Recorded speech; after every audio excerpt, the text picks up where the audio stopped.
Hello students, कैसे हैं आप सब। आई होप आप सब अच्छे होंगे। आईसीटी वर्चुअल क्लासरूम में आप सबका स्वागत है। मैं विकास। बच्चों, क्लास 6 का मैथ्स कर रहे हैं हम। चैप्टर है आपका फ्रैक्शंस यानी भिन्न। इस चैप्टर को हमें कंटिन्यू करना है। तो यहाँ पे कुछ क्वेश्चंस हैं, वो देख लेते हैं बच्चों। तो एक सवाल ये बचा है आपकी इस एक्सरसाइज का, ये भी कर लेते हैं। यहाँ पे आपको फ्रैक्शंस लिखने होंगे, है ना। तो बेसिकली सबसे पहले आपको फ्रैक्शंस लिखने सिखाए जा रहे हैं कि कोई अगर स्टेटमेंट दे दी जाए तो उसकी हेल्प से फ्रैक्शंस कैसे लिखते हैं। फिर हम अलग अलग टाइप के फ्रैक्शंस करेंगे आगे आने वाले टॉपिक्स में। तो यहाँ पे बोला गया है, क्रिस्टिन अपने जन्मदिन पर एक सीडी प्लेयर, ठीक है, सीडी प्लेयर प्राप्त करती है। वह तब से सीडी इकट्ठी करना प्रारंभ कर देती है। वह 3 सीडी खरीदती गई और 5 सीडी उपहार के रूप में प्राप्त करती है, ठीक है। उसके द्वारा खरीदी गई सीडी की संख्या कुल सीडी की संख्या की कौन सी भिन्न है, ये आपको बतानी है, ठीक है। तो ये ध्यान से समझना है आपको कि उसके द्वारा खरीदी गई सीडी, ठीक है, खरीदी गई सीडी की संख्या कुल सीडी की संख्या की कौन सी भिन्न है। तो फ्रैक्शन आपको लिखना है, वो जल्दी से नोट डाउन करेंगे इसको, और वो फ्रैक्शन वो भिन्न लिखेंगे जो आपसे पूछी गई है, ठीक है। तो नोट डाउन कीजिए इसको और सॉल्व कीजिए। अगर क्वेश्चन समझने में कोई दिक्कत हो रही है तो मैं फिर से समझा दूंगा, लेकिन उसके लिए आपको हैंड रेज करके पूछना पड़ेगा बच्चों। तो जल्दी से इसको नोट डाउन कीजिए और सॉल्व कीजिए।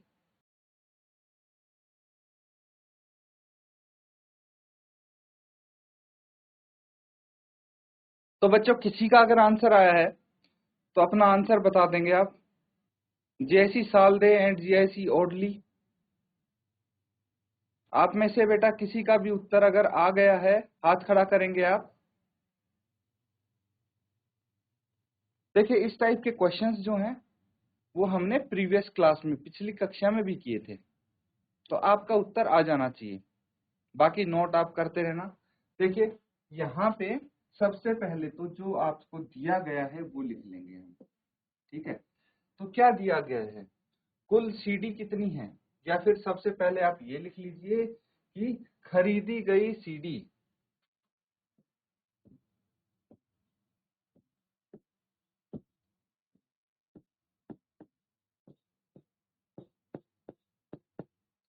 खरीदी गई सीडी, कितनी सीडी खरीदी गई है, वह 3 सीडी खरीदती गई, ठीक है, 3 सीडी खरीदी है उसने। तो मैंने लिख दिया खरीदी गई सीडी 3 है, ठीक है।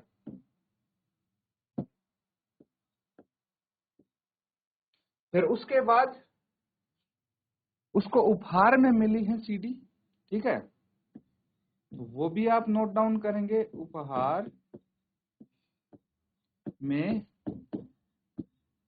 मिली सीडी, कितने सीडी मिली है उसको उपहार में। तो बच्चों, यहाँ पे उपहार में जो सीडी मिली है वो है 5, बोला गया है 5 सीडी उपहार के रूप में प्राप्त करती है।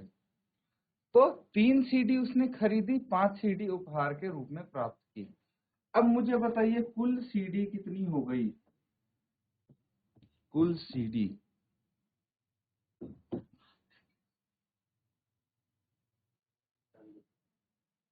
क्या कोई बता सकता है कुल सीडी कितनी हुई है।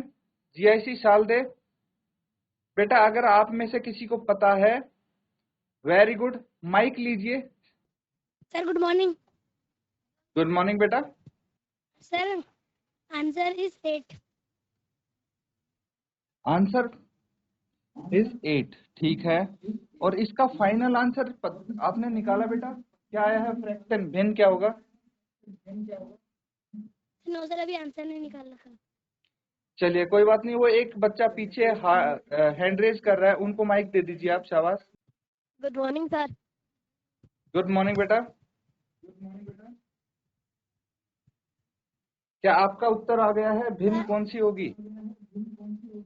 Yes sir. बताइए। 5/8। 5/8।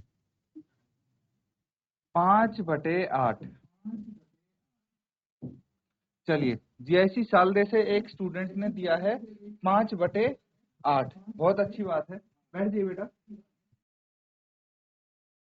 क्या कोई और स्टूडेंट है जिसका उत्तर इसके अलावा आया हो? कोई और बच्चा इसके अलावा जिसका उत्तर आया हो? चलिए यहां देखेंगे। देखिए यहां पे आपको बोला गया है कि भाई कुल सीडी 8 आ गई है, कोई दिक्कत? अब जो भिन्न निकालनी है उसमें किन दो चीजों का जिक्र किया गया है वो देखेंगे, क्योंकि भिन्न में हमारी दो चीजें होती हैं, एक न्यूमरेटर एक डिनोमिनेटर। यही तो होता है, अंश और हर से रिप्रेजेंट कर देते हैं हम भिन्न। तो दो चीज आप लिखेंगे भिन्न में। अब कौन सी वो दो चीजें होंगी, सबसे बड़ा सवाल यही है। तो वो जो क्वेश्चन है उसको पढ़ के पता लगेगा। तो सबसे पहले ये चीज आपको समझनी है, जो हर होता है डिनोमिनेटर होता है, डिनोमिनेटर यानी हर, मैं लिख देता हूं, जो हर होता है उसमें आती है टोटल चीज, ठीक है, कुल। तो यहाँ पे क्या बोले गए है, उसके द्वारा खरीदी गई।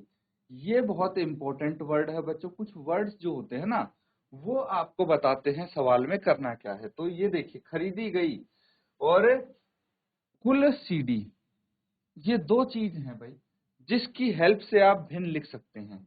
तो आपसे ये पूछा गया है कि उसके द्वारा खरीदी गई सीडी की संख्या कुल सीडी की संख्या की कौन सी भिन्न है। तो हर में क्या आएगा, जो टोटल है, टोटल सीडी कितनी है, 8 है, कुल सीडी की संख्या 8 है। ये तो सबको पता होगा, कोई दिक्कत नहीं है। दिक्कत कहाँ आती है कि भाई हमसे पूछा क्या गया है, न्यूमरेटर में क्या लिखना है। जो पूछा गया है, पूछा क्या गया है, खरीदी गई सीडी। अब खरीदी गई सीडी मैंने यहाँ पे लिखा है 3, है ना, तो हम 3 ही लिखेंगे। अगर उपहार में मिली सीडी पूछते तो यहाँ पे 5 लिखते। समझ में आ गया? लेकिन अभी जो आपका आंसर होगा वो होगा 3/8। नोट डाउन कर लेंगे बच्चों इसको।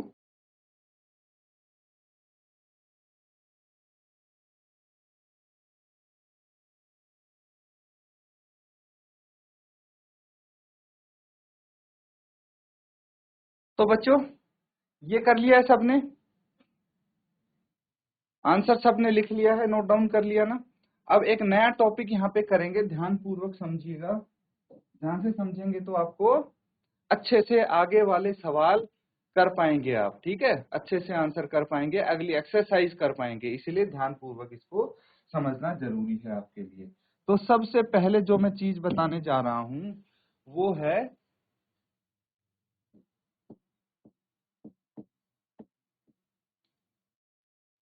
संख्या रेखा पर भिन्न। संख्या रेखा पर भिन्न, ठीक है, यानी फ्रैक्शंस ऑन नंबर लाइन। तो अब जब हम इंटीजर्स कर रहे थे तो नंबर लाइन पे कैसे रिप्रेजेंट करते हैं वो आपने सीखा, वो आपने देखा, है ना। संख्या रेखा क्या होती है, चलिए ड्रॉ करके देखते हैं और कैसे आप रिप्रेजेंट कर रहे थे।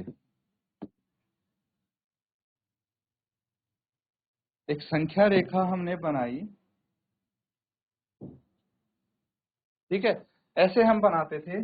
और इस पे अगर आपको इंटीजर्स रिप्रेजेंट करने थे, ठीक है, इंटीजर्स यानी पूर्णांक, हमने किया था इससे पहले जो चैप्टर किया है, वो कैसे रिप्रेजेंट करते थे। यहाँ पे शून्य आ गया, 1 2 3 4 5 एंड सो ऑन। यहाँ पे नेगेटिव इंटीजर्स आ जाते थे, -1 -2 -3 -4 -5। ये तो हो गए इंटीजर्स आपके, ऐसे रिप्रेजेंट करते थे हम इंटीजर्स को नंबर लाइन पे। तो ये मैं रेफरेंस के लिए बता रहा हूं, लेकिन असली चीज क्या है, हमें अब इंटीजर्स नहीं, वो तो सीख चुके हैं, फ्रैक्शंस यानी भिन्न रिप्रेजेंट करते हैं नंबर लाइन पे। तो भिन्न जैसे मान लीजिए ये 1/2 क्या है, ये भिन्न है। अब इस संख्या रेखा पर 1/2 कहाँ आएगा, ये है मेरा सवाल। सोचिए जरा, 1/2 कहाँ लिख सकते हैं आप इस पूरी संख्या रेखा पर। 1/2 दिख रहा है जो यहाँ पे रिप्रेजेंट कर सकते हैं, नहीं दिख रहा है। तो यही आपको सोचना है कि ये 1/2 कहाँ आएगा। तो देखिए उसके लिए मैं थोड़ी ही आपकी हेल्प कर देता हूं। यहाँ पे 1/2 है, तो 1/2 सबसे पहले आपको ये देखना है कि ये कौन सी संख्या के बीच में आ रहा है। ठीक है, कौन से नंबर से ये बड़ा है और कौन से नंबर से ये छोटा है ना। अगर ये पता लग गया तो इजीली आप इसको रिप्रेजेंट कर पाएंगे, अदरवाइज नहीं कर पाएंगे। तो इसके भी बच्चों तरीके हैं, ठीक है, इसके भी तरीके हैं। सबसे पहले आप ये पता कीजिए कि क्या ये 1/2 कौन से नंबर के बीच में है ना। तो या तो इसको भिन्न में बदल लीजिए, डेसिमल में बदल लीजिए, दशमलव में, तो आप इजीली पता कर पाएंगे कि ये किसके किसके बीच में है। जैसे 1/2 है ना, 1/2 है, तो 5 से इसको मल्टीप्लाई किया तो ये आ गया 5/10 यानी 0.5। 1 और 0 के बीच में है ये बेसिकली, है ना।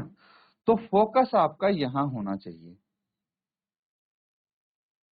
है ना। इन दोनों के 0 और 1 के बीच में आएगा, एग्जैक्टली बीच में आएगा, है ना। एक का आधा होता है, हाफ, 1/2 यानी आधा होता है एक का। तो इसको हम कैसे रिप्रेजेंट कर पाएंगे,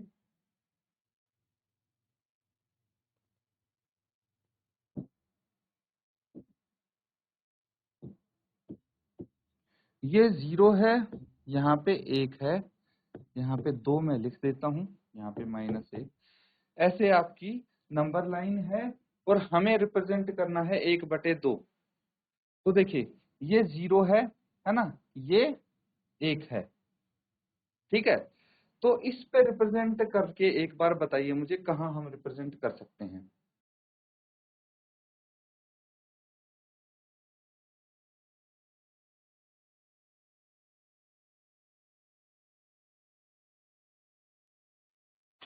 तो बच्चों लिखा आपने, देखिए यहाँ पे मैंने क्या बताया था कि सबसे पहले ये पता करना है कि किस किस इंटीजर के बीच में है, वो हमें पता है। अब डिनोमिनेटर को देखिए, जो हर है उसको देखेंगे। डिनोमिनेटर कितना है यहाँ पे 2, तो इसके 2 पार्ट में इसको डिवाइड कर देंगे हम, ठीक है, 2 भाग में डिवाइड कर देंगे। ये तो 0 आ गया, ये है आपका 1/2, ठीक है, ये कितना आ गया 1/2, और ये हो गया बेसिकली, या तो इसको 2/2 बोल लो, है ना। 2/2 क्या होता है, कैंसिल आउट करके 1 आ जाएगा ये, ठीक है।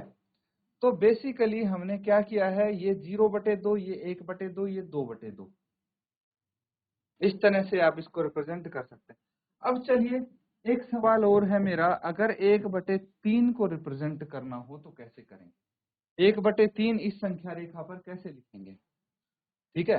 तो मैं एक और संख्या रेखा बना देता हूं।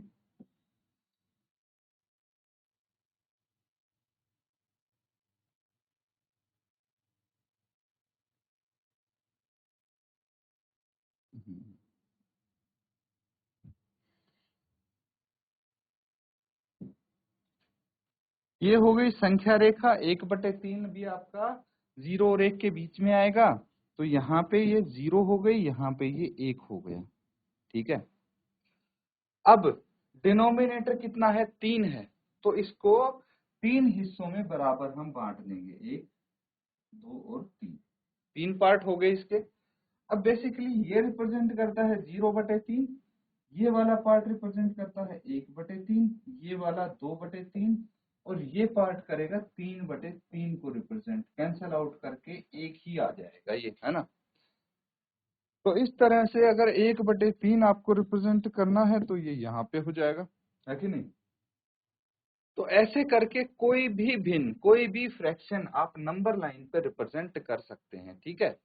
तो नोट डाउन कीजिए इसको, बाकी जब आपकी एक्सरसाइज में क्वेश्चन होंगे तो डिटेल में हम इसको और पढ़ेंगे और क्वेश्चन करेंगे तो आपको और अच्छे समझ में आएगा। अभी के लिए इसको नोट डाउन कीजिए, और यहाँ तक किसी को कोई डाउट है, कुछ पूछना है, हाथ खड़ा करके पूछ सकते हैं बच्चों आप।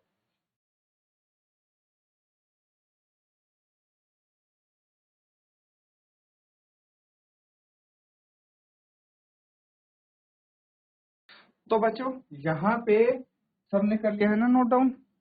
अब हम भिन्न के प्रकार करेंगे, एक और टॉपिक आ जाता है आपका प्रॉपर फ्रैक्शन। ठीक है, प्रॉपर फ्रैक्शन क्या हो गया, इसको हम उचित भिन्न भी बोलते हैं।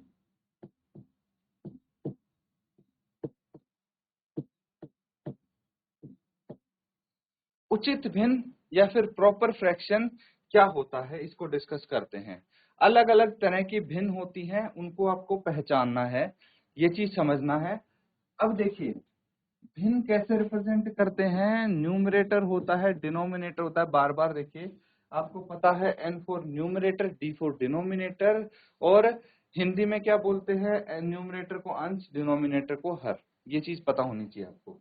अब इम्प्रॉपर फ्रैक्शन की बात अगर हम करें, प्रॉपर फ्रैक्शन की बात करें, तो यहाँ पे प्रॉपर फ्रैक्शन है ना, प्रॉपर फ्रैक्शन में क्या होता है, जैसे 1/2, 3/5, ठीक है, 2/4, 8/15, ये सब क्या है, ये प्रॉपर फ्रैक्शन है। ठीक है, तो फ्रैक्शन देखने जैसे लग रहे हैं, पता कैसे लगेगा कि प्रॉपर फ्रैक्शन कौन से हैं, अगर आपको सामने बहुत सारे अलग अलग तरह के फ्रैक्शन यानी भिन्न दे दिए तो। बच्चों ये चीज आपको समझनी है, अगर न्यूमरेटर छोटा है डिनोमिनेटर से, ये बहुत इंपॉर्टेंट चीज है यहाँ पे, अगर न्यूमरेटर छोटा है डिनोमिनेटर से तो आपका फ्रैक्शन होगा प्रॉपर, उचित भिन्न कहलाएगा वो, समझ गए। वहीं पे अगर मैं बात करूं इम्प्रॉपर फ्रैक्शन की,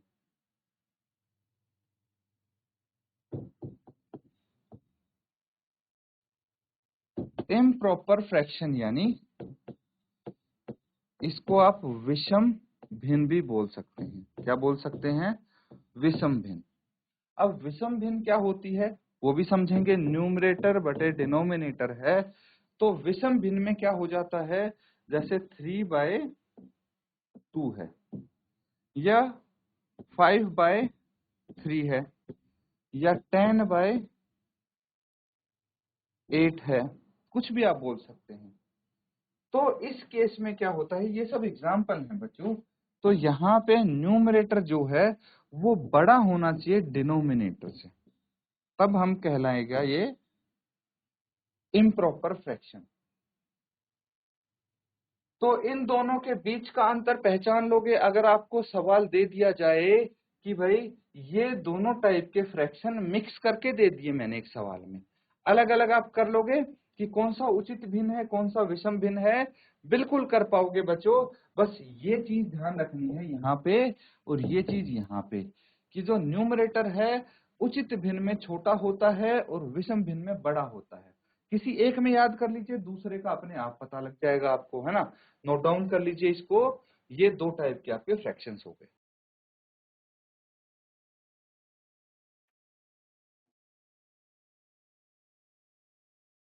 तो बच्चों आज हमने अलग अलग टॉपिक्स किए हैं, है ना। देखिए आपको जो नंबर लाइन पे फ्रैक्शंस रिप्रेजेंट करने हैं वो पता लग गया। अब प्रॉपर फ्रैक्शन क्या होता है ये सबने सीख लिया, इम्प्रॉपर फ्रैक्शन क्या होता है उम्मीद करता हूं आपने नोट डाउन जरूर किया होगा। अब एक चीज और सीखेंगे, वो अगली क्लास में सीखेंगे, जिसको बोलते हैं मिक्स्ड फ्रैक्शन यानी मिश्रित भिन्न। थोड़ा आप इसके बारे में पढ़ के आएंगे, आपकी किताब में दिया हुआ है, घर पे जाके देखना, ताकि अगली कक्षा में जब मिक्स्ड फ्रैक्शन मिश्रित भिन्न के बारे में हम सीखें तो अच्छे से आप उसको समझ पाएं। उसके बाद भाई इम्प्रॉपर फ्रैक्शन को मिक्स्ड फ्रैक्शन में कन्वर्ट करते हैं, मिक्स्ड फ्रैक्शन को इम्प्रॉपर फ्रैक्शन में, ये सब भी हम डिटेल में पढ़ने वाले हैं, इसीलिए भाई कक्षा में ध्यान बनाए रखें। इसी के साथ आज का सेशन हम यहाँ पे एंड करते हैं। Thank you and have a nice day.